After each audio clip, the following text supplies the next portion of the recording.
notice of recording. Please note that this meeting is being recorded in accordance with MCL Chapter 3820 guidelines. I must inquire whether anyone is taping this meeting and to please make their presence known. Sandra Merritt. George, are you recording the meeting? Yep, I started the recording. Okay, so I'm not doing it on my phone. No, Okay. it says pause, stop recording, so hopefully that means it's recorded. Yep. And then we'll just do roll call quickly and then we'll get right into it. If you see me looking down at any point, I just want to also make it known I'm taking notes. I'm not ignoring you if you're talking. I'm just taking notes. Anyway, just say here and your name when I call you. Luke Andre Sater. Luke Andre Sater here. Mary Steinhilber.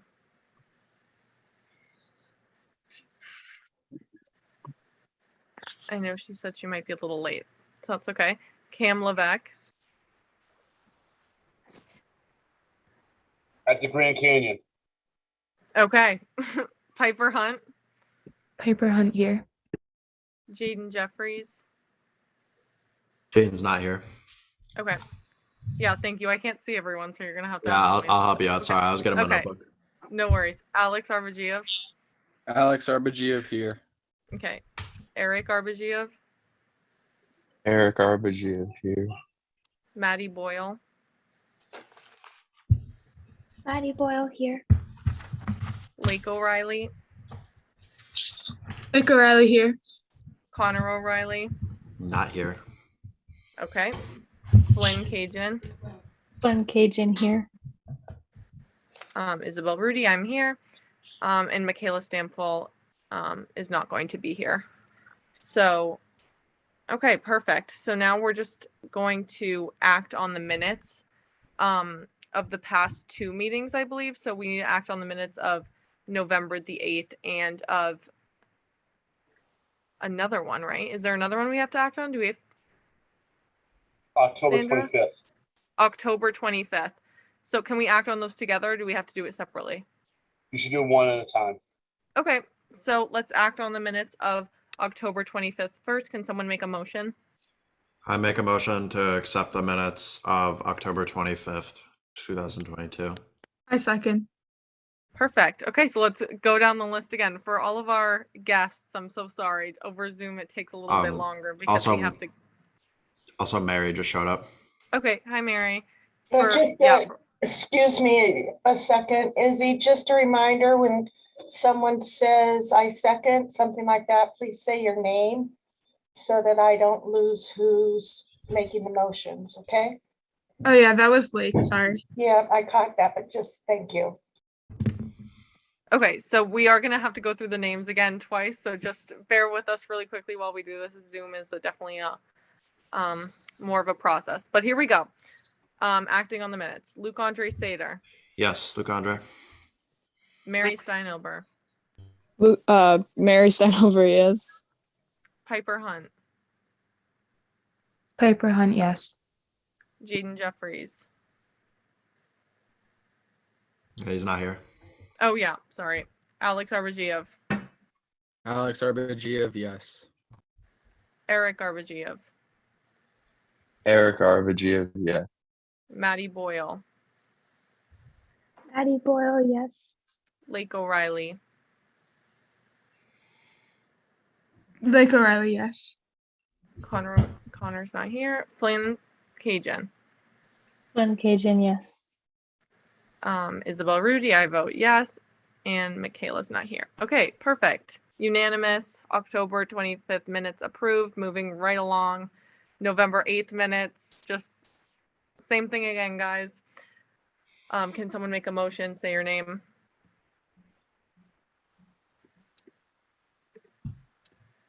I make a motion to approve the minutes of November 8th, Lake O'Reilly. Mary Steinhover seconds. Perfect. Okay, Luke Andre Sater. Yes. Mary Steinhilber.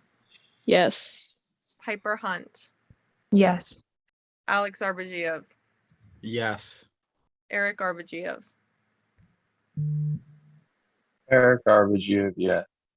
Maddie Boyle. Yes. Okay, Lake O'Reilly, Yes. Flynn Cajun, Yes.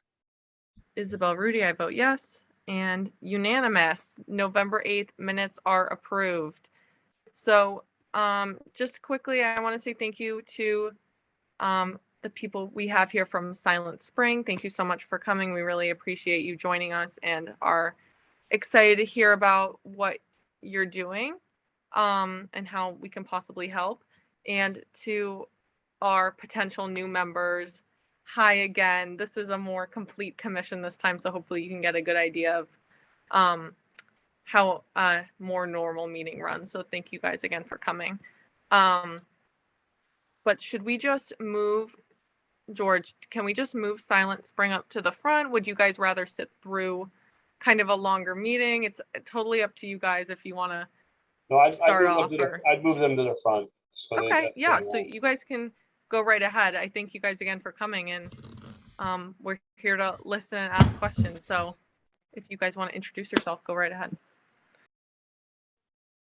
Sure. Well, thanks so much for the opportunity to be here tonight. I'm Laurel Shader. I'm a senior scientist at Silent Spring Institute and the lead investigator on the Massachusetts PFAS in Your Health study. We have a couple other members of our team here as well.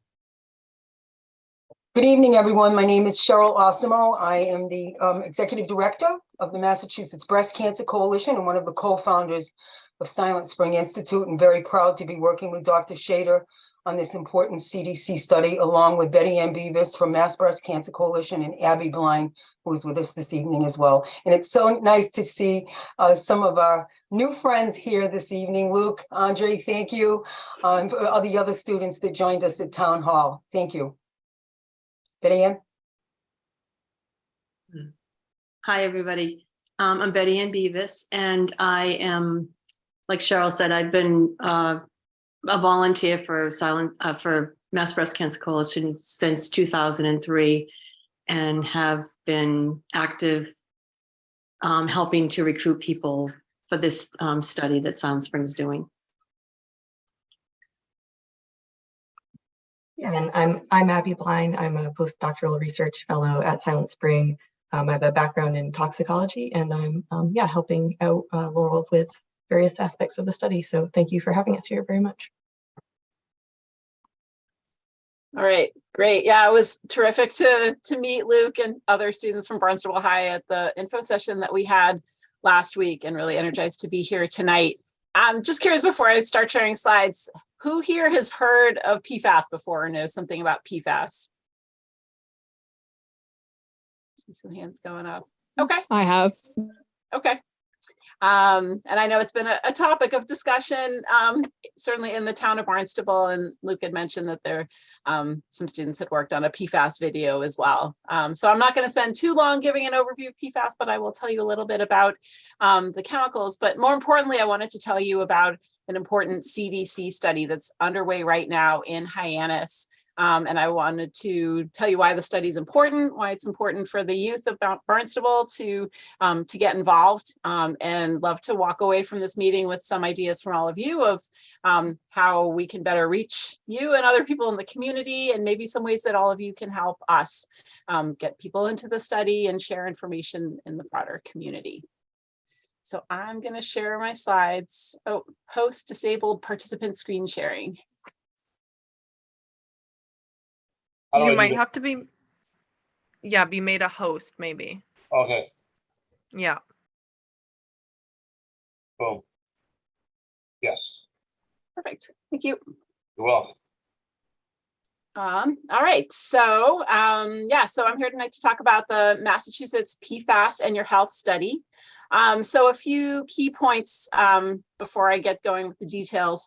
So right now, Silent Spring Institute and our community partners at Massachusetts Breast Cancer Coalition are recruiting current and former Hyannis families to take part in this important national CDC study. By taking part in the study, people can learn about their own personal PFAS levels, how their levels compare to other people in the community and to people across the country. And it's an opportunity for the community in Barnstable to learn more about exposures that have occurred in the community from past water contamination. So by taking part in the study, you can help scientists better understand how PFAS chemicals can harm our health. And as I'll talk about, PFAS are broadly present in the environment. They're in a lot of consumer products. So the results of this study are relevant to people really all across the country, regardless of where they live. So what are PFAS? So PFAS is an acronym. It stands for a class of over 12,000 different chemicals. If you look at products in your home, you probably won't see the letters PFAS on the products themselves, but these chemicals are likely present in many things that all of you have in your homes, maybe in your rooms right now. These chemicals are added to many nonstick, stain-resistant, grease-proof, and waterproof consumer items. So think of things like Gore-Tex, Scotchgard, Stain Master, Teflon. They're present in microwave popcorn bags and pizza boxes. They're in cosmetics. Hold on one second. They're used in cosmetics and, sorry, my battery was running out. Guitar strings, rock climbing ropes, many other everyday uses. The widespread use of PFAS is concerning because based on their chemical structure, the chemicals don't break down. So they accumulate in the environment, and they can also accumulate in our bodies for years. And from the information that we do have available from research studies, we know that PFAS can harm our health in many different ways. They can lead to elevated cholesterol. They can decrease the ability of our immune systems to create antibodies after we get vaccinated. They can affect the thyroid, liver, and kidney, and high levels of exposure have been linked to certain types of cancer. So the reason you might wonder, like, why are we focusing specifically on Hyannis for our study?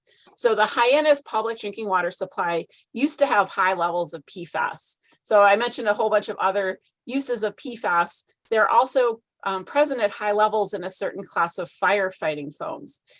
So some of you may know where the Barnstable County Fire and Rescue Training Academy is. It's really close to some of the public wells that feed into the Hyannis tap water system. So in the past, there used to be high levels of PFAS because of the use of foams at the Fire Training Academy, which moved through the ground and ended up in the water supply. The good thing to know is that the Hyannis water system has gone to really extensive measures to treat PFAS. So they basically put up many 20-ton Brita filters. These are carbon filters that can filter out the PFAS.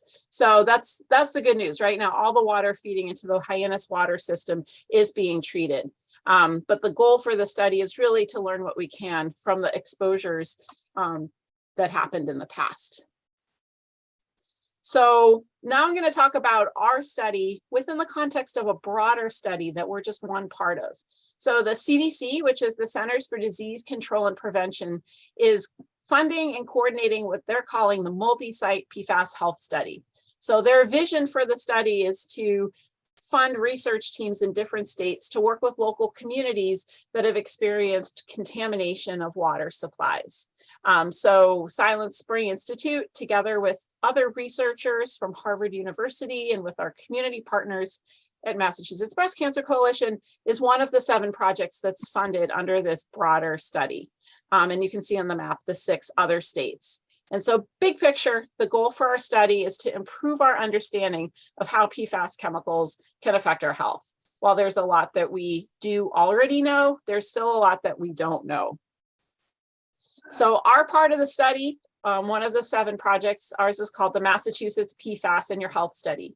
And our study is actually happening in 2 communities. So we're working in Hyannis, and we're also working in the town of Ayer. So Ayer is west of Boston, and the air water supply was contaminated because of firefighting foams that were used at the former Fort Devens military base. So there's a lot of similarities between the 2 communities. The air water supply is also now being treated to remove PFAS. So across our 2 communities, our goal is to recruit 1,000 adults and 300 children, ages 4 to 17, to be part in our study. And we started with the first phase of the study in Hyannis last year. So late in 2021, we started recruiting participants in Hyannis. And just last week, we began also collecting data in the town of Air. Okay, so who's eligible to take part in the study? So I want to talk a little bit about the specifics in case you or your families might be eligible for the study, or in case you're telling your friends and family about the study and figuring out who might be eligible to take part. So we're looking for adults, so ages 18 and up, who lived in Hyannis anytime between May 2006 and July of 2016. And you might wonder what happened in July of 2016.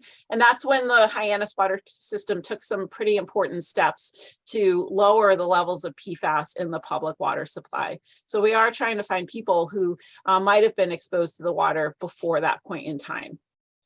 Children and adolescents ages 4 to 17 are also eligible if they lived in Hyannis during that same period of time, or if their mothers lived in Hyannis during that period of time prior to the child being born. And that's because we know that PFAS can be passed along during pregnancy and breastfeeding.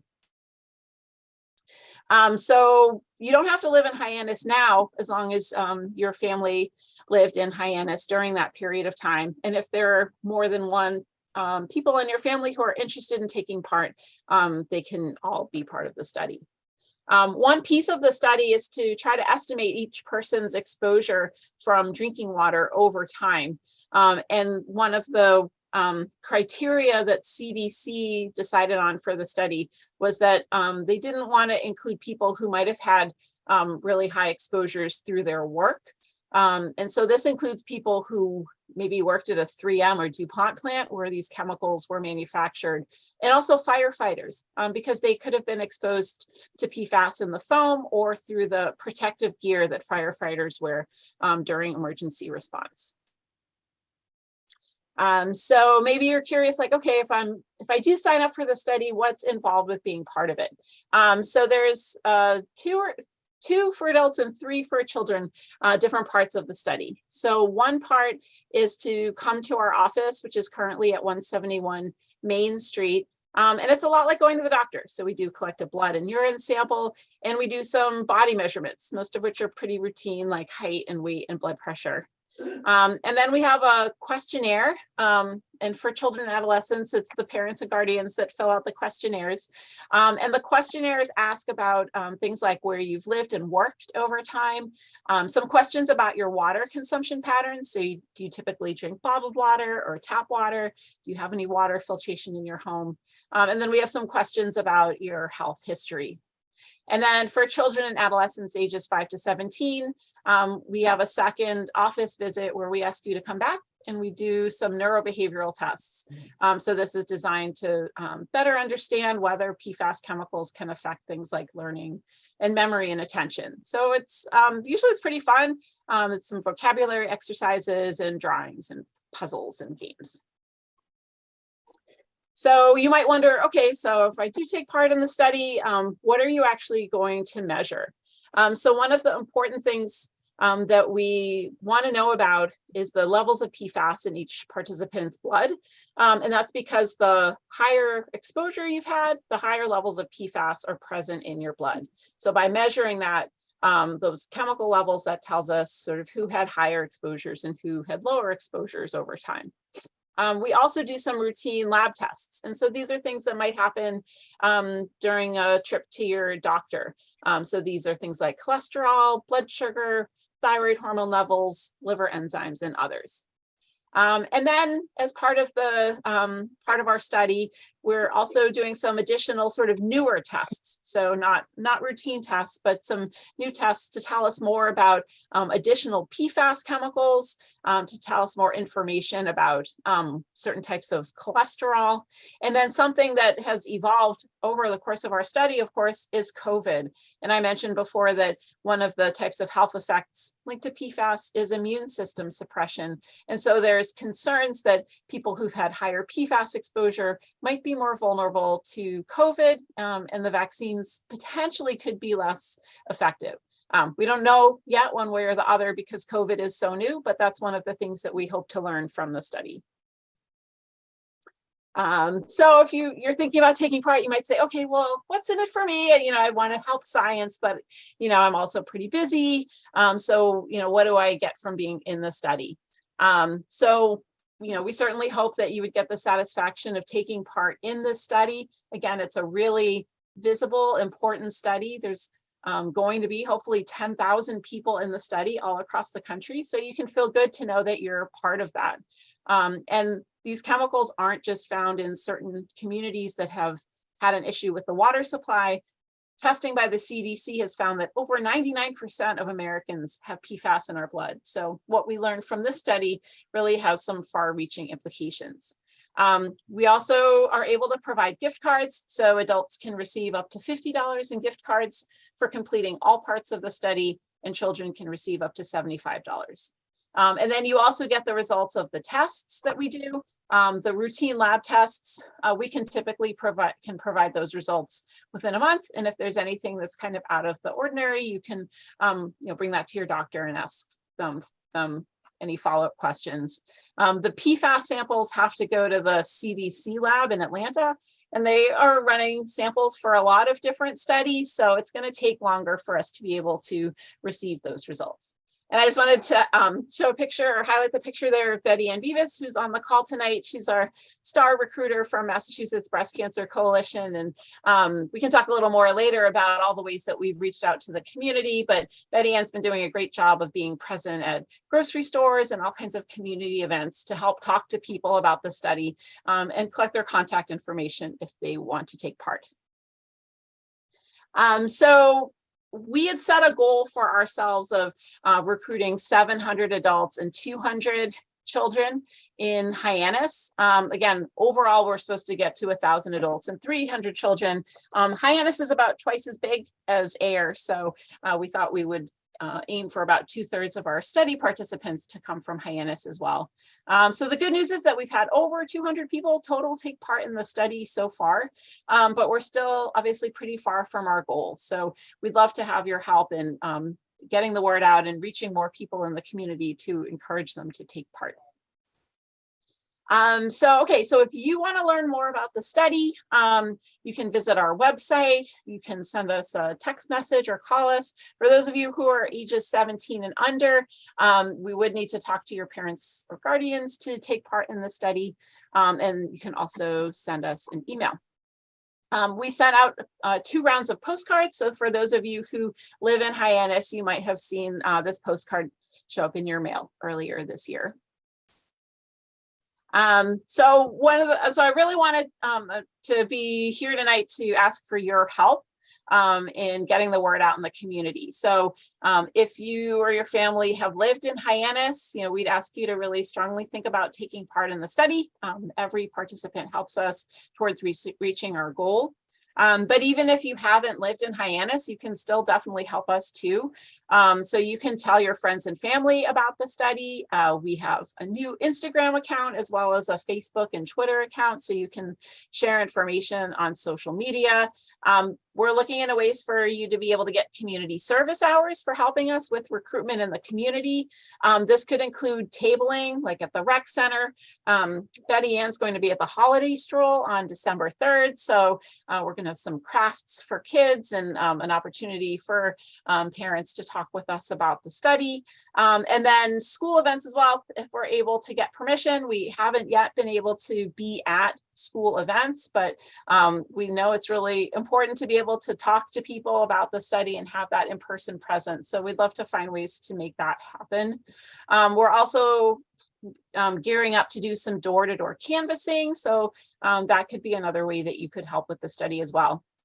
And then, if you're part of a school group or a faith community or other organizations, or maybe someone else in your family is, you can invite a member of our team to come. If it's by Zoom, that's certainly easiest, but we can also come in person to talk to people and answer their questions about the study. And this was one of our summer interns this summer who helped us with recruitment as well. So thanks again to the people who were at our info session last week, including Representative Kip Diggs and some of the students from Barnstable High School. So some of the key takeaways, so your community has a really important opportunity and I think responsibility to contribute to this major CDC study. By taking part in the study, you can help us learn about PFAS exposures in and around Hyannis. And you can also help scientists better learn how PFAS chemicals can affect our health, which will benefit future generations. So thanks again so much for the invitation to be here, and happy to answer any questions or hear your suggestions. Thanks. I had a question. So does the study basically go until like you get to the target number of people, or is it like, does it have a certain like end date? Yeah, no, I appreciate that question. I should have mentioned that as of now, CDC is going to require us to wrap up collecting data in May of next year. So by the end of May 2023, we're supposed to get as close as we can to the target. And that sounds kind of far away, but it's actually not that far. So we're definitely really aiming to ramp up the rate of people signing up. Okay, thank you. Thank you. I also have a couple questions. So I was talking it over with Izzy originally when we invited you. We were curious if Hyannis is just the town of Hyannis or the entire town of Barnstable, because like there's kind of a difference. Yeah, no, that's a really important distinction. So the town of Barnstable is served by 4 different public water supplies, and then some people who live in West Barnstable are served by private wells. So this study is particularly focused on the village of Hyannis and people who lived in a residence served by the Hyannis water system. Okay. And that's because the levels in the Hyannis water system were higher than pretty much any other public water supply in Massachusetts. And so it is a little bit of a unique situation. So that's the reason for that sort of drawing that boundary.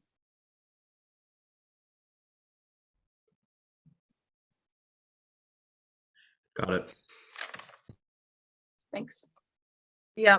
I'm wondering, I know you said you don't have to live there now, so it could have been anyone that lived there between 2006 and 2016.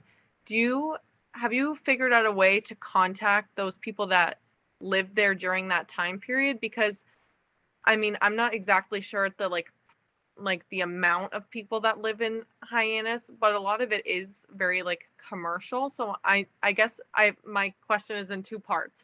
Are you contacting those people that lived there at some point between 2006 and 2016? And if so, in what ways are you doing that? And then currently, do you happen to know the population of like kids in that range and adults in the range you're looking for that live in the town now, in the village now, sorry? Yeah, no, those are great questions. I'll take them in backwards order. So right now there are 14,000 people who live in Hyannis. Most of them, I guess, would be eligible. I guess the 1 to 3 year olds wouldn't be. I don't know the exact number, but that's the current population. Yeah, and it's a great suggestion. We've thought about that. Like, how can we reach out to people who used to live in Hyannis and have moved away? We've reached out through postcards, but those are to people who live there now. And we could try to think about ways to reach out to people who, were part of the town census, say earlier on. But I think what we've been mainly focusing on is reaching out to people who live in the area now, but also like had newspaper stories in the Cape Cod Times and, trying to reach out to the Cape community more broadly. We know people move in and out of Hyannis and they could live in different parts of Barnstable now or in a different town. If they're off Cape, I just think it might be hard for them to participate in the study because they would have to be able to come to Hyannis for the blood draw. But we've also done a little bit of reaching out through Facebook groups, like to Barnstable High alumni, or trying to reach out to groups of people, who used to live here. But if you have other ideas for how to reach people who, used to live here, that's I was just interested to know. I was interested to know if like, I don't even know if that's that large of a population that moves away. I don't know if anyone else has a question, but I'm also this isn't really about outreach, but I'm interested to know why, I mean, maybe it's a stupid question, but why you're partnered with the Breast Cancer Coalition. I'm interested to know, like, is there a specific correlation, and what that looks like? Sure, I'll start answering that, and then Cheryl or Betty, and you can chime in as well. So Massachusetts Breast Cancer Coalition actually founded Silent Spring Institute back in the early 1990s. We were founded because of concerns about elevated breast cancer rates on Cape Cod. And Cheryl is actually one of the co-founders of Silent Spring Institute. So our work has been based a lot on Cape Cod and trying to understand what are environmental factors that could play a role in breast cancer. And so we've worked closely with Cheryl and others at Mass Breast Cancer Coalition for the whole time that we've been doing research on the Cape. So we were founded in the 1990s. Specific to PFAS, there are some concerns about how these chemicals might play a role in breast cancer. There's some evidence from laboratory studies that PFAS can affect mammary gland development in laboratory animals, and there's some thought that that could increase breast cancer risk. And there's some evidence in other ways that PFAS can affect mammary gland development. So there is a partnership, an existing partnership with Massachusetts Breast Cancer Coalition. And I do think Cheryl pretty much knows everyone in town. And so it's been great to partner with them. But chemically, there are also specific reasons why PFAS raise concerns. Cheryl or Betty Ann, did you want to add to that? It's an honor to be working with you, Dr. Shader, and the entire team on this study, as well as the other two national studies we're working on. I'd like to take the opportunity to just say thank you to a few of the community leaders for their support of this important CDC study, many of whom are overseeing our water quality and keeping us safe here on Cape Cod. Hats off to State Representative Kip Diggs.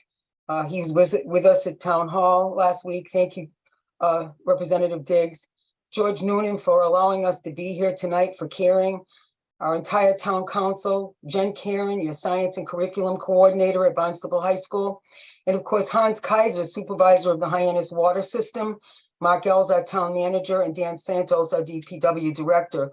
All these people play an integral part in making sure that all of us are safe, that our water is safe to drink, and that we're safe in our community. And to all of you wonderful students, I'm a former school teacher. We could sure use your help out there in the field.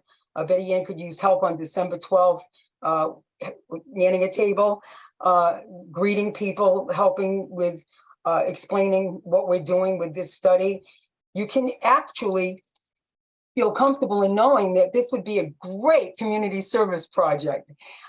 We would love to invite you to please consider putting in some community service hours. And that's all I have to say. Does anyone have any questions? Sorry. No, you go. Okay. How do I get in contact? Like, would I just ask you for and how to do the community service hours and how to get involved in that? Laurel, do you want to put that number up on the chat? Can you do that? My number or the number that they should call? And I'm happy to give you my number, by the way. I'm happy to give you my number. My number is 508-246-3047, but there is a number that we're using. But feel free, anybody, even tonight after you get off this call, if you have any questions, you have any concerns that you're not comfortable asking about in this Zoom meeting, 508-246-3047, never hesitate to give a call. Thank you. Yep. Yeah. Thanks. Yeah, that's a great question. And we're still working out like how that would work to get community service hours. I'm not sure how it works for your school specifically, but whatever sort of, you might need on our end to make that arrangement happen. I can put let me just share my screen again here and you can write down my number. And then I'll also, you can send an email to this, or you could reach out to our study team also. Yeah, and even just like for me, just getting involved in like helping out with it, not necessarily for community service. Yeah, great. Really appreciate any help that anyone's willing to offer. I think it's a really interesting opportunity to be part of a research study, a public health study, to learn how this kind of research takes place. And the students from the environmental health and the environmental science and technology program came to our clinic in the spring, and we'd be happy to show you our space so you can kind of get some hands-on experience too. So this is, I mean, obviously I have probably more questions, but this is more just specifically pertaining to like how it's relevant to like kids in the community. So you have to go through their parents, but how do you tell kids about it without directly going through their parents? Like, how does that work?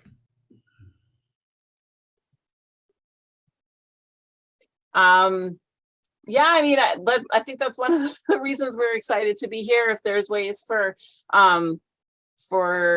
you and other students to reach out to your classmates, students can provide their parents' contact information, so we could get in touch with them. We're just not allowed to reach out to children 17 and under directly. So how have you been able to get 12% of the 200 as of now? Like, have kids just been going to their parents and telling them about it and then like that, or is there some other way? Some of that, and then also parents who want to take part in the study. When we enroll them, we say, do you have any children ages 4 to 17 that you'd also like to enroll in the study? So sometimes children come to us because their parents are interested in participating, and then they enroll their children. Okay, and then Izzy has a question since she can't see me. Yeah, I'm just thinking about, because I'm kind of wondering if we would be allowed to promote it, like as students, to promoting it to other students. Because a lot of us aren't 18 yet. So I'm wondering if children under the age of 18 can promote it to other students under the age of 18. Because I'm just thinking about, at my school, I go to Sturgis East. I could definitely, put an announcement up about it. But I'm also just thinking, at my school, we do like a student blood drive.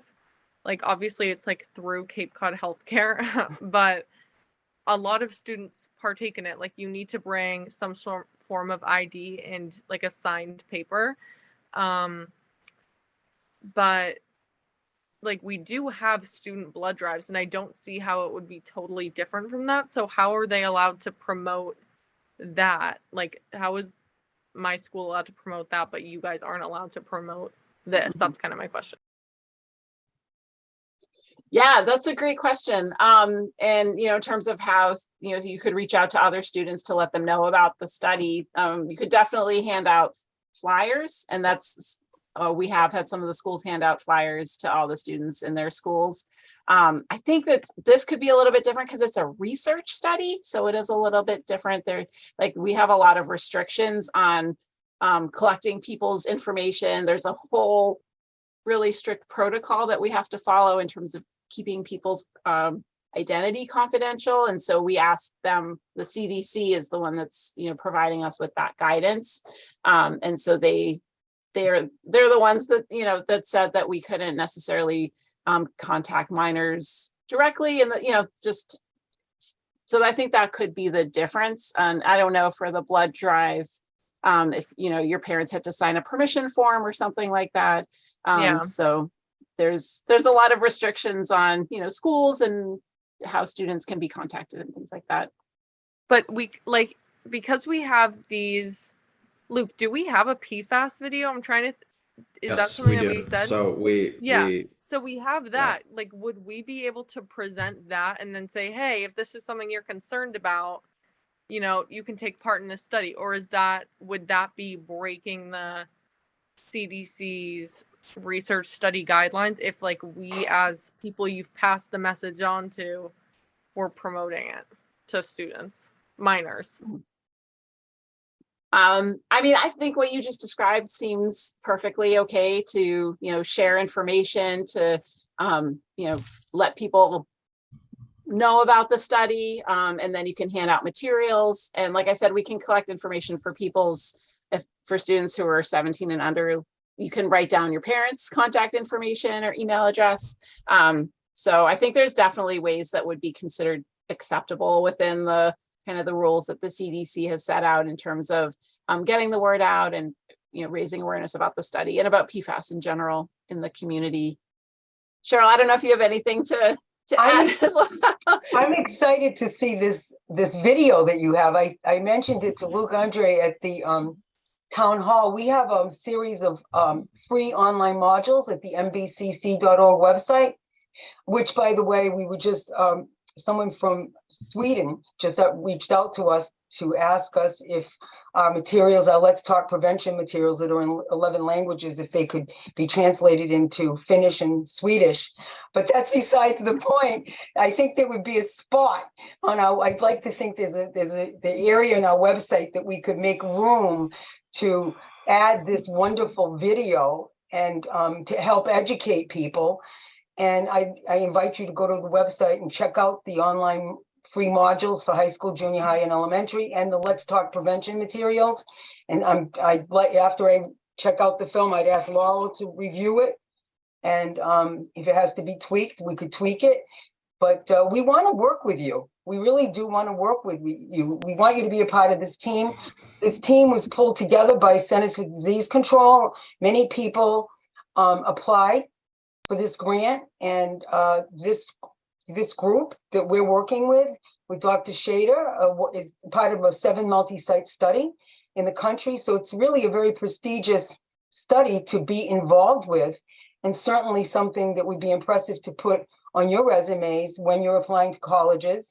And you know, we'd be happy to assist with recommendations, so on and so forth. But I'm pleased to hear that you're sharing the concern that we have about how do we get the word out to the parents of the students that aren't 18 years old. So that's something, if George has anything to say to help us down the road, please let us know, Mr. Noonan, please.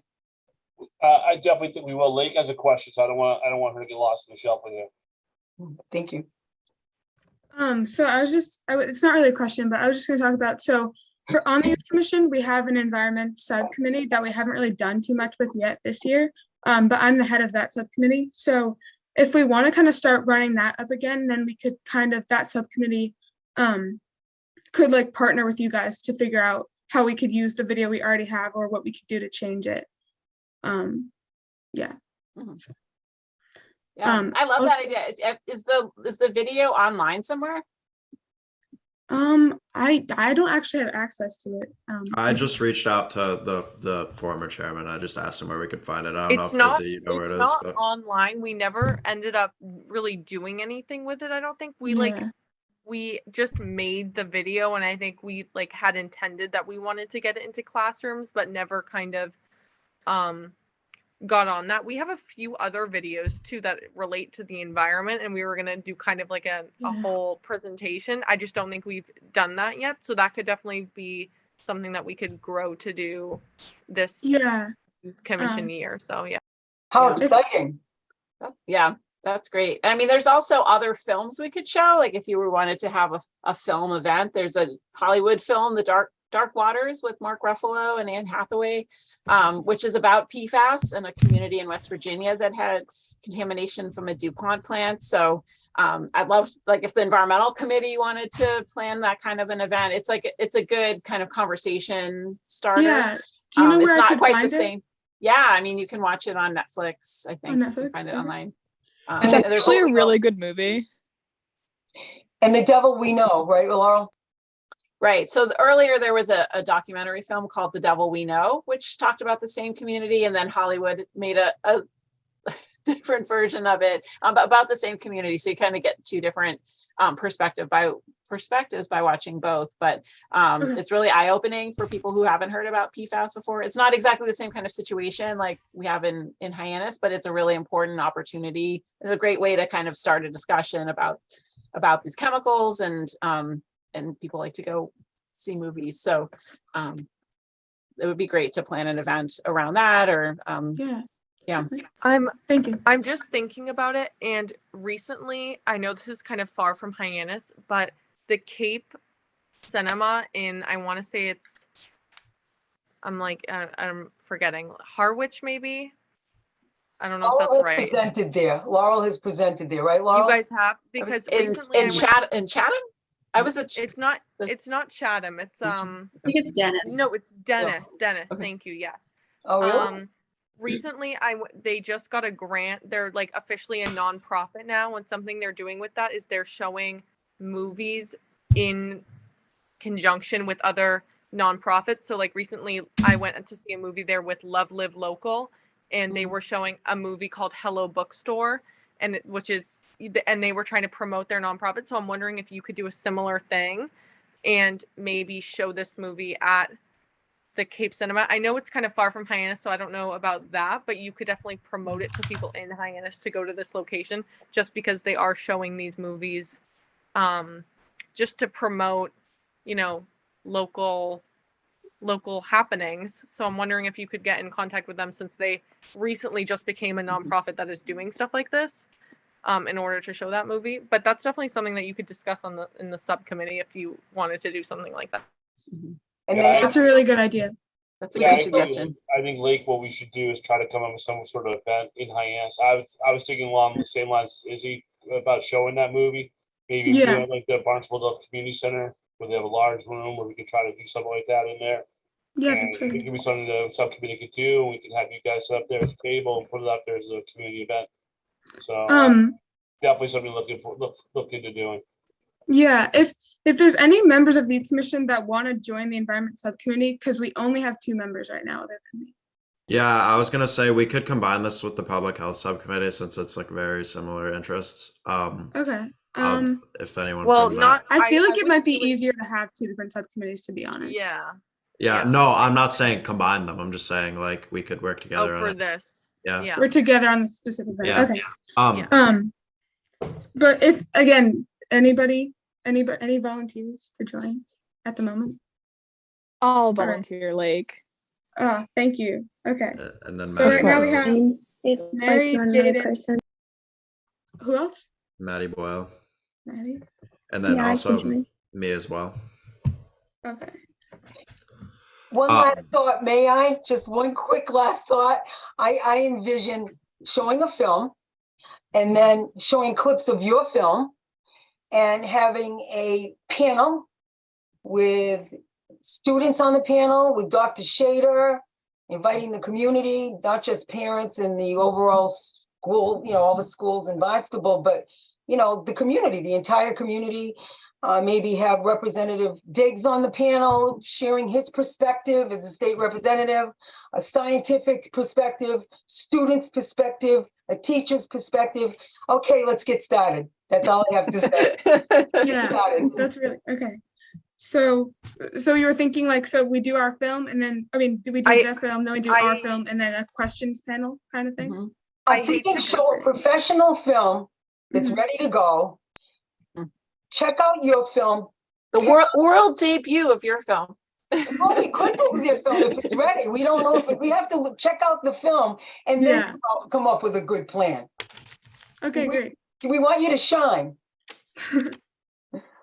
Okay, I have so many notes now. So forming. I mean, I think this is great. I think this is definitely something that you guys can discuss, like the details of planning in a subcommittee meeting whenever you guys choose to set that up. But I think we all look forward to working with you further and can definitely want to help you in any way that we can. So thank you again for coming tonight. I don't know if anyone else has any more questions or anything, but I have if anybody's interested in helping me on December 3rd, I'm going to be at the Hyannis Stroll. So I mean, I would like to come. Okay. I would also be interested. Awesome. Great. So I think I have, Luke, I think I have your email address. I can email you where we're going to be and everything. I'll just forward it to Lake. Okay. Perfect. Thank you. Yeah, it's a great opportunity. I mean, I mentioned the sort of, you can learn about the science part of it, but I think also watching Betty Ann and, you know, working with Cheryl is an opportunity to like learn how to do activism as well and learn how, from a community perspective, how to talk about a research study. I think it's a really great opportunity in a lot of different ways. Yeah, I think the humanity aspect for you guys to do this with them too is just amazing because it's, you know, it's about talking to people about something that's affecting a lot of people. I mean, you saw the states highlighted in the study, you know, this is a water issue. Water is going to be an increasing issue as you get older. It's going to be more of an issue you guys are going to deal with as you're older. So the fact you guys get involved with this says a lot about your character. So. Right. Thank you so much for coming.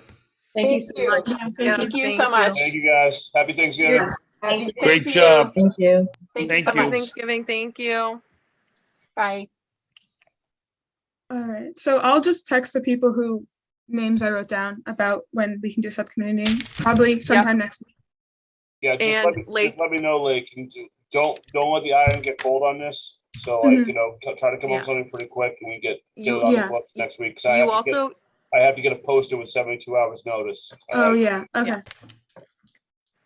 okay, so moving right along from that, I think that was really cool. I think it's definitely something we can be a part of and definitely something we can look into further. But just because we're running out of time just a little bit, I don't want to keep us too long. I'm gonna just keep it moving.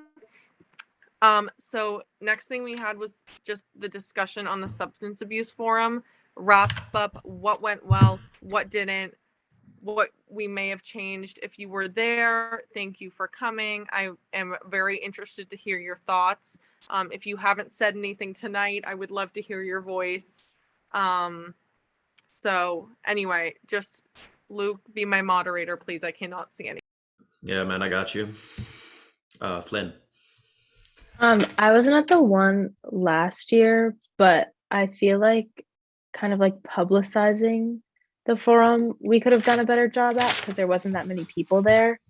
But other than that, I feel like it went well. Like a lot of the parents got a lot out of it, and so did like the speakers. Like being like having us as commission members there kind of like brought the like younger ages into what some of the speakers were talking about, and how like Mary's comments kind of helped people understand kind of our perspective on it. So I thought that was good too. Yeah. I'm wondering, Flynn, what you think we could do to publicize more. Like, I'm just interested to know, like, what I think just earlier would be helpful. But do you have any Yeah. other ways that we could, like, ideas?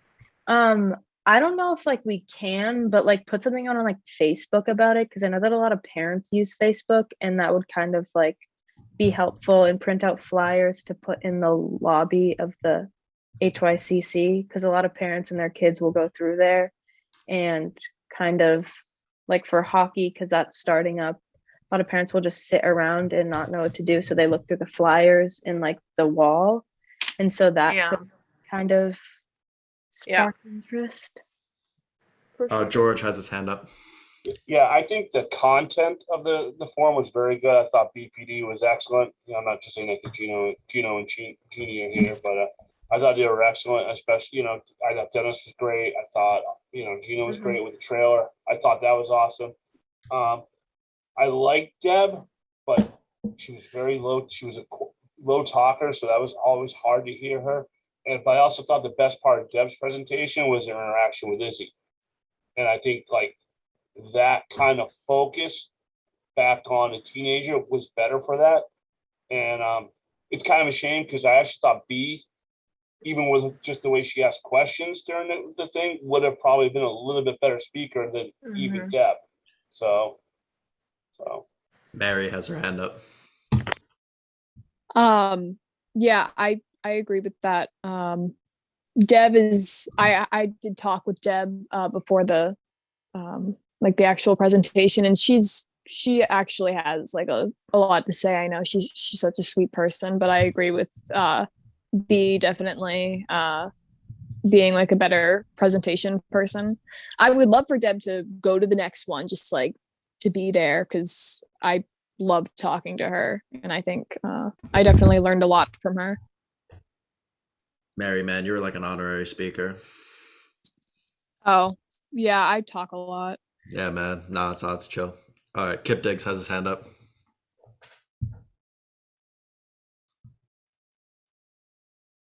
Kip Diggs. Kip, you muted.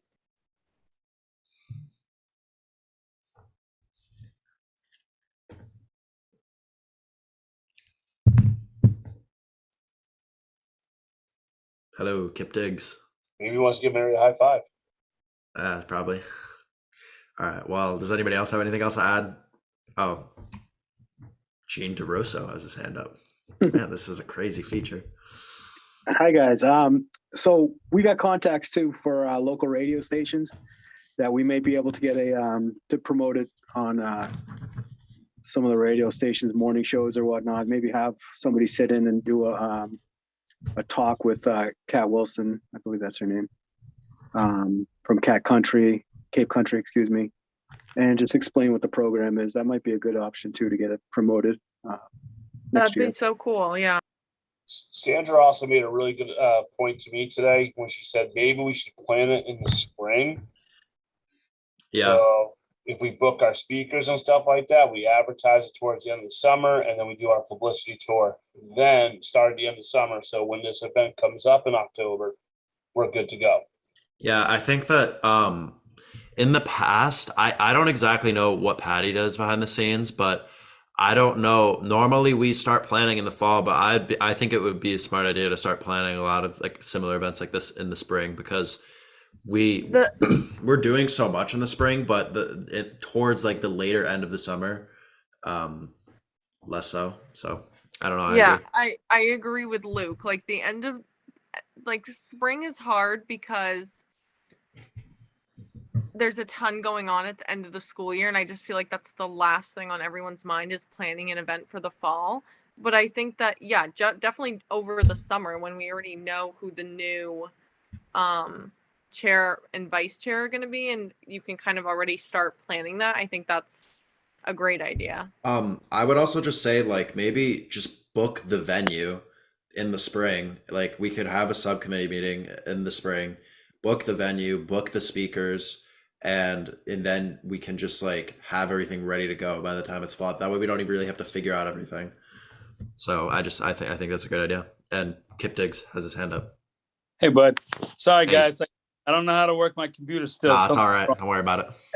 So I think really, if we can find Lake's video, I think that is huge to show, you guys speaking about this. I think that even though, yes, I believe having the other women talking, that's good too. But I think having you guys showing how important it is to our youth, to people like yourselves, I think that's going to have a lot more power. I think and what George said, I agree. She was a little quiet, so I agree. That's it. I keep and finding great job, like, you guys. Thank you. A lot of people keep bringing up like a student panel type of a student panel type of event that happens like in tandem. I just don't really like what would that even look like, because we can't just have we can't just like put students up there. Like, can we? Like, I think she was thinking more like the people on like the environment subcommittee, or like the people who are kind of getting it familiar with the like subject. Yeah. And then also bringing in like people from the Silent Springs Institute. wait, are we talking about the substance abuse forum, or are we talking about Silent Spring? I thought that Kip just brought up Silent Springs again. Okay, Silent Spring. My bad. Sorry, I was talking Silent Springs. Yes. Okay, my bad. That was my bad. Oh, good. No, I think the thing with the student interaction is really interesting at the substance abuse forum, because to be honest, I feel like I think I love hearing Deb speak, but at the same time, and I mean this with such peace and love, but she had kids like a while ago now, and I feel like a lot of things have changed when it comes to alcohol and drugs, and I think that honestly having a kid there to kind of like balance it out is interesting. But I think there's a lot of positivity that comes out of being honest with parents as students about drugs and alcohol. Because I feel like a lot of the times kids want to be like, no, mom, I've never seen anything in my whole life. And it's like, it's just not true. And, being like having that more open conversation, I think is really good, because maybe the parents aren't getting that from their own kids. So I think there is a really beneficial aspect to having some kind of student part of the presentation, but I don't know if it needs to be a whole panel, or if it can just be like we're sitting up there, and if something is said that we can kind of jump in, and it can be more of like an interactive experience. Jean Chalice. I think it's nice to have the feedback that the parents have an opportunity to ask you guys questions. I think one of the reasons we had initially asked Deb to be there was because of her background as not as a mom, but as the head of behavioral health for Cape Cod Healthcare, and as somebody with a vast, amount of experience dealing with mental health and substance abuse. And she sort of presented some clinical information and then softened it with her own experiences the first time she presented. And then it sort of morphed into her talking about her own experience over the years that she has presented there.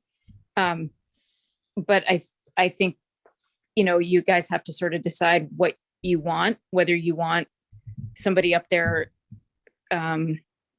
presenting sort of clinical science-backed information about substance abuse, or whether you want a parent up there. Because if you're looking for somebody with experience from a clinical science medical background, that's different. They're sharing their professional advice versus a opportunity to sort of ask questions and have a discussion and a back and forth with with teenagers and with a parent who doesn't maybe have that experience. That's just two different things. So I don't know. It sort of depends on what you want the event to be, or if you want that back and forth to be a different component. But Deb was not brought in there to be a mom talking to parents. She was brought in there because of her background as a professional. Yeah. And I just think it's two different things. Yeah, I definitely agree. I think definitely that's gonna be like we can probably talk so much more into that. But I think I agree, because I think that there's two different discussions going on. Kind of like you said, there's like more of like the parental side of it, and then there's more of like the scientific side of it. Personally, I feel like I'm more of like a scientific guy when it comes to stuff like drugs and alcohol. So I personally resonated a lot better with the presentations that Stamfel gave, and Officer Downs. But I think it really just like you said, I think it really just kind of depends on how we make it. I mean, there's potential for it to be a little bit of both, but Right. I think we just really need to like kind of rethink what exactly the message is going to be, and just have speakers clearly focused on that. So totally. Piper.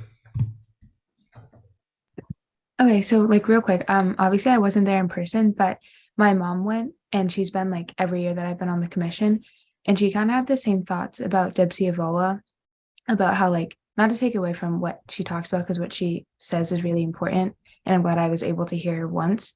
But she kind of like repeats herself. I feel like every year she kind of brings up the same points and topics, and I feel like some of the audience like are recurring, so they're not really learning much. And kind of what Izzy said about how her like focus was kind of like in the past, so things have changed and data has changed. So I don't know if she was the main speaker this year, but I know in the past she's been one of the main speakers, and my first year in the commission she was. So maybe if we want to look at like a different head speaker, just so that we get a different perspective, because she has been coming for I think like the past like 4 years.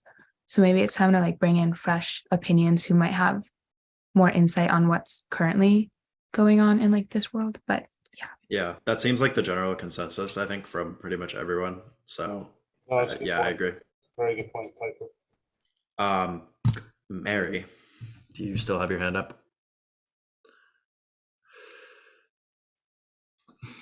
I don't know what's going on. Okay, sorry. All right, no, don't worry about it. That's why I asked. Gino. Very good. Yeah, to reiterate what Izzy was saying about the student panel, I think as a parent myself, I think that would be a great perspective to hear from. That's missing from the substance abuse forum. I've been a part of it for the last 3 years. And I think that's one part of it that's missing, is hearing from the actual students themselves who experience day in and day out what they're seeing, what, some of the code words, what kids are calling drugs nowadays, what the drugs actually are, similar to what we're showing in the trailer, but bringing it to a forum setting where parents can ask them questions and get responses from kids that are actually seeing it. There's also Duffy has a program, a peer mediation program for substance abuse. They have some counselors in that program that have some real life experiences, and they deal with kids every single day, and they get that they get the same kind of perspectives that the kids could share in that forum. They may be good speakers as well. Jackie Chasey is one of the people involved in that program, and she's always putting herself out there to speak with groups about substance abuse. So she might be another good person to contact to be a potential speaker. So Yeah, I get contacts for that as well. That's awesome. Thank you, Gino. Gene Chalice, do you still have your hand up? No. Okay. Does anybody else have anything to add? It appears not. Okay, I think overall we know what to work on for next time, but I think also, I think it went well in general, and we're on to the next event, but I think there's definitely things for next year that we can work on and do differently and potentially modify the way that it looks a little bit. So I think that's great that we have that knowledge. Next up, we have reports from subcommittees. Michaela couldn't be here tonight, but she asked me to share news from that, which she told me there are options for our Instagram handle. So I don't know how I don't know if I should read those aloud and we can vote on them and decide on one. Well, why don't you just read them aloud? Maybe we'll vote another time because I feel like she should be here for that. Okay. Kind of makes sense. So here are the options. Okay. Stable_youth_commission. These are like the names? Yeah, the handles, like the sorry. Okay, Instagram handles. this is why I'm not running the social media subcommittee. Okay, no worries. Next one, _Barnstable_youth. Next one, youth_commission_Barnstable. Or stable_youth. Is there any way we could do like? Were those the only ones they allowed, or why can't they just Those do are the Barnstable ones she Youth sent Commission? me that are options. But anyway, I will send those in an email on Saturday. So that you guys can look them over and we can vote on the next meeting. But just wanted to update you that that's definitely in the works. Other than that, I don't know if any other subcommittees met. Wait, this is more of like a question more about the handle name. Like, is that it? Like, why did they come up with those specific ones? Like, did they come up with that, or was that like, is that So legally what they're allowed to be? What I'm thinking is happening is that sometimes, like, if another one is like taken, like you can't use a Instagram handle that's already taken. So maybe those are the only ones that are available. Bro, I'm looking this up. So, okay. Well, anyway, just wanted to put that in your ear Mary quickly. has her hand up. Okay, go ahead, Mary. Oh, I'm sorry, Mary. No, I don't. No. Well, this I is- actually was thinking about it. I was thinking about asking a question. Why so many underscores? That's what I want to know. I'm thinking. That's what I want. I'm not quite sure. I guess it makes it clear, and it's like, well, like, why not a period? I don't know, to be honest with you. Michaela sent me those. She's the head of the subcommittee. I'm just passing that along to you. But we can definitely vote on that at the next meeting. Other than that, I think we're going to have, and it sounds like an environmental subcommittee meeting at some point, so look out for that. One Love, we should definitely start. And Alex, I reached out to Amy about your subcommittee, so I'll definitely put you in contact with her so that you can plan a meeting. She's happy to meet anytime starting December, but we really need to start getting on the job fair, so I can put you in contact with her. All right, thank you. Yep. Izzy, you're muted. Thank you so much. Okay. Yeah, I got you. Moving on from that, new members update. So Maddie and Eric were approved, so they're official voting members. That's very exciting. Nice job. And then I can't see who of So our okay, potential new. there are 3 people here today. Ronell is here. Yeah. Yolanda is here, and Megan Was here. Megan was here. Megan was here. So I know that I've got in touch with and then Mayara I've gotten in touch with I think everyone. Shalonda wanted me to print out the application form, so I gave that to her today. Ronell said he was going to do it. I don't know if he did it, but I'm like it's an ongoing discussion. Yeah. Megan submitted the application, so I don't know what's the next step after that. Like, do you have to? She'll be, yeah, that's like not under our jurisdiction. She'll be getting an email from like. Well, George, what happens next? Once the application is submitted, she'll get an email from Cynthia Level. Yeah. And they'll set up a brief interview where they just kind of talk to you about why you want to join, things like that. Very simple, very basic. And when the interview goes through, she'll go through appointments committee. Excuse me. Yeah. And then when she goes through appointments, then when that gets approved by the committee, then she'll go to town council for vote. So it'll take a little while. Hopefully by the first of the year, she'll be on the commission. Cool. Yeah. So that's that. Sorry, our meeting is running a little bit late. Sorry, guys. This is like one of the latest meetings we've had in a while. So. Yeah. So sorry, but anyway, here we are. So thank you guys for coming. Moving on from that, we have a date set for the job fair. So everyone mark your calendars. It's March 8th at the HYCC. So that's set. And we will talk about more details at the subcommittee meeting and then get back to you guys with information on what you should be doing. And the youth summit, which again, it's one of those things that will sneak up on us. We are starting to get in contact with 4Cs about seeing if we can have it there, as well as we're meeting with the superintendent and the principal in order to see if, because they're both new, so we're meeting with them to see if the summit is something that they are going to be supportive of. And we need buses if it's going to be at 4Cs, so all of those things. And we're meeting with them at some point, I believe, when we get back from Thanksgiving break. So that's that. And then December schedule, that's something we need to discuss. Hold up, George, I don't know. Yeah, Piper has a hand up. Oh, sorry. No, you're good. This is probably like a dumb question, but there's no date set for the youth summit yet, right? Not yet. We're waiting to hear back from 4Cs about the availability of 4Cs, and we also have to talk to the superintendent, new principal. So we got to make sure they're on board with us doing this. Okay, yeah, and then is that the thing with the job fair? Not like talking to them, but there's not a date set, right? The job fair is March 8th. Oh, okay, perfect. Thank you.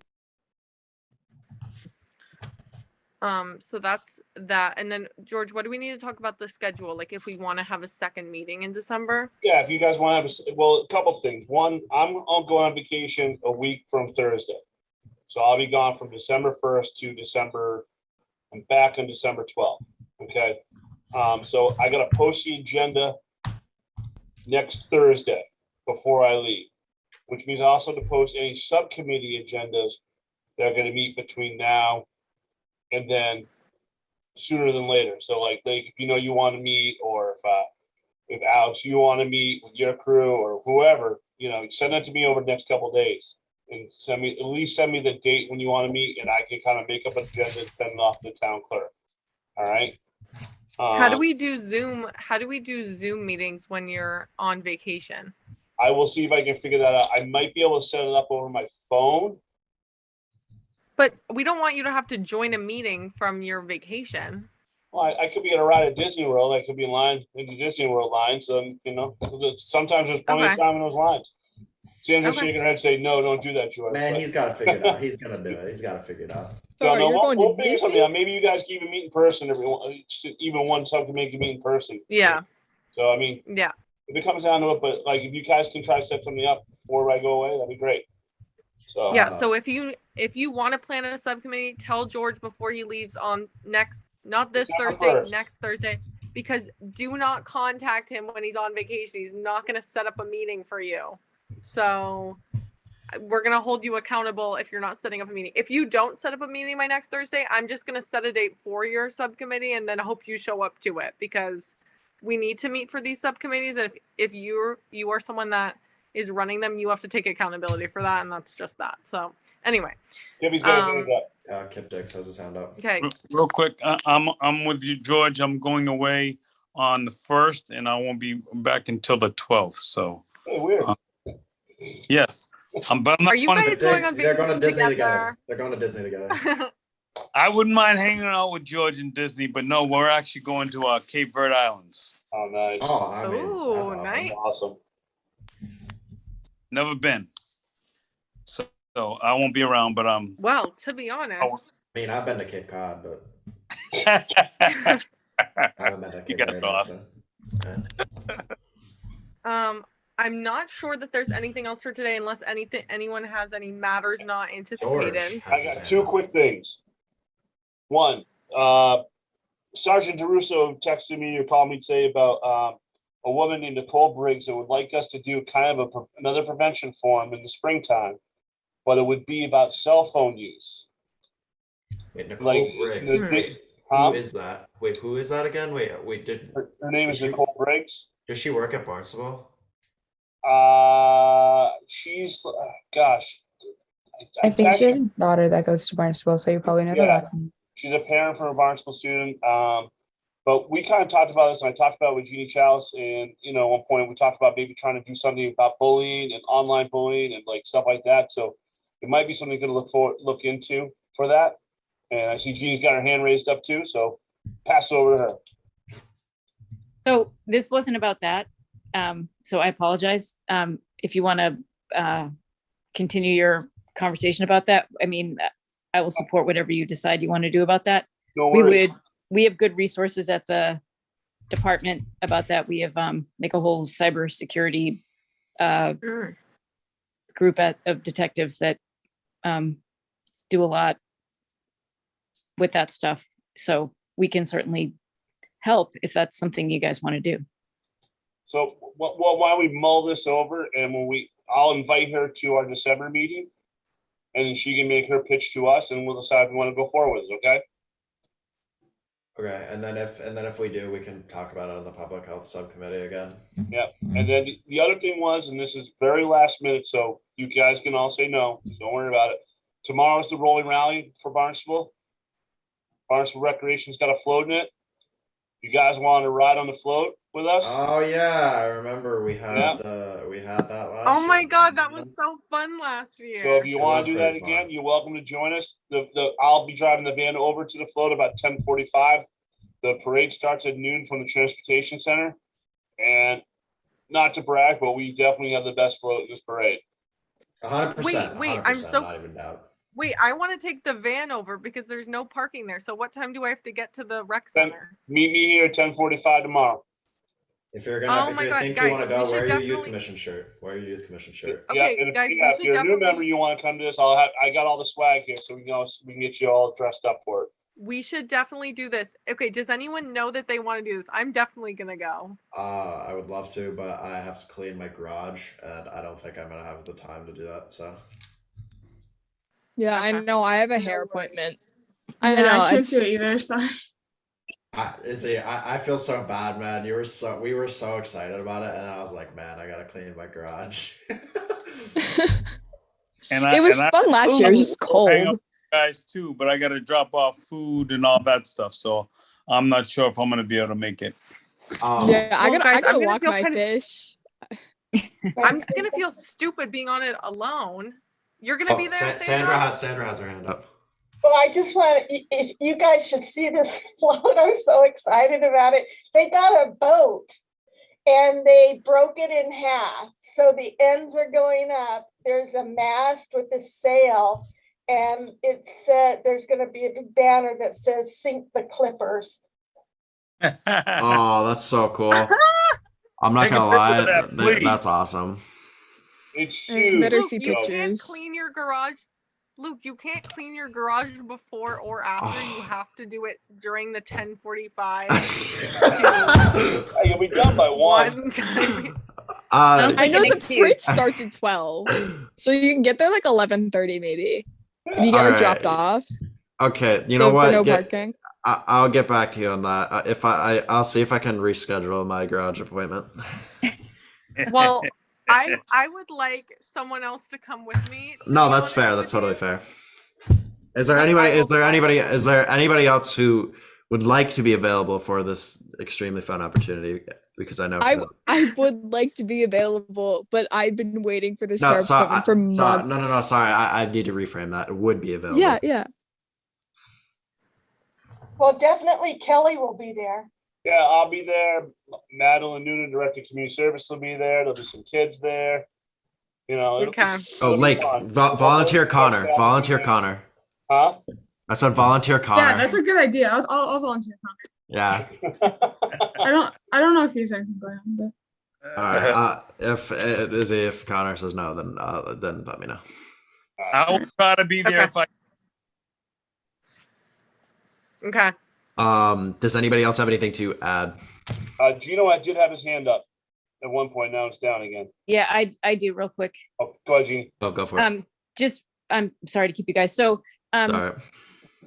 Sergeant DeRusso is going to be sort of stepping in as the primary contact for the PD in my place. I will definitely still be available and happy to help in any way that I can. But I think that he has a great relationship with a lot of people at the high school. He does an amazing job and obviously has a bunch of resources. And so I think it's time for me to pass the torch to someone. And I think he's just the person for the job. But I am very grateful for the opportunity that I've had over the past, 7 years or so with the Youth Commission to participate in all the programs. And I think you guys are amazing. So I don't want to cut my ties completely. So if there's anything that I can do to help out in any way, please feel free to ask or reach out. Not goodbye. It's just we'll see. Thank you. Holy Yeah. smokes. Well, we Make thank it you for fun. everything you've done for the commission. Yeah. Yeah. You guys are the best, honestly. Like, you're just amazing. Your futures are bright. We're very Thank you lucky to very have you. much. Well, thank you so much for everything you've done. We really, really appreciate it. And to looking forward to our continued working together. Yeah, and you guys are in good hands. Sergeant But Russo is yeah, awesome. I think that's a beautiful way to end this meeting, if I'm honest with you. I think that's the perfect little ending segment, if you will. Does anyone have anything else? Gino, you good? Okay. Sergeant DeRusso, do you have your speech ready? Yeah, I was waiting for it. Your acceptance speech?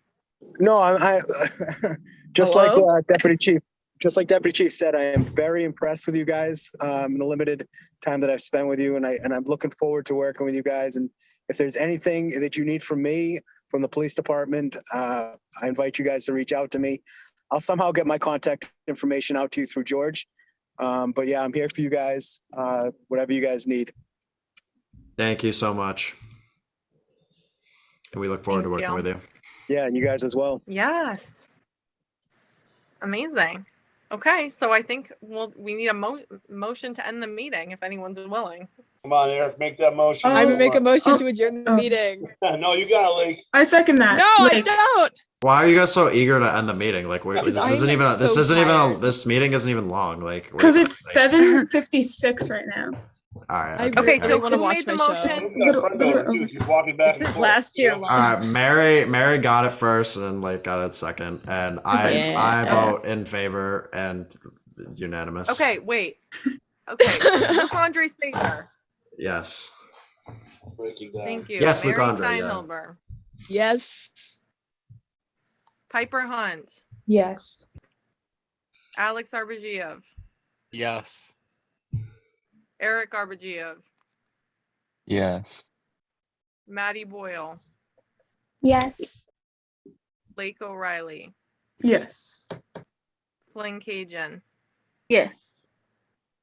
Isabel Rudy, yes, and that's unanimous. The meeting has ended. Thank you guys for staying for a rather long meeting. Thank you, guys. And we'll be in contact. Please join me on the float tomorrow. All right. Okay. Bye bye, everyone. Thank Take care. you. Okay, Bye, guys. Thanksgiving. Thank you.